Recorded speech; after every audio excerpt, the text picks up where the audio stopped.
Eto na nga ba ang senyales?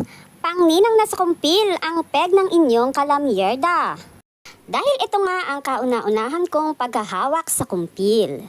Para sa kauna-unahan kong inaanak sa kumpil, pag-alabin mo sana sa iyong kalooban ang banal na espiritu, upang ang iyong pamumuhay ay kalugdan ng Panginoon nating Diyos.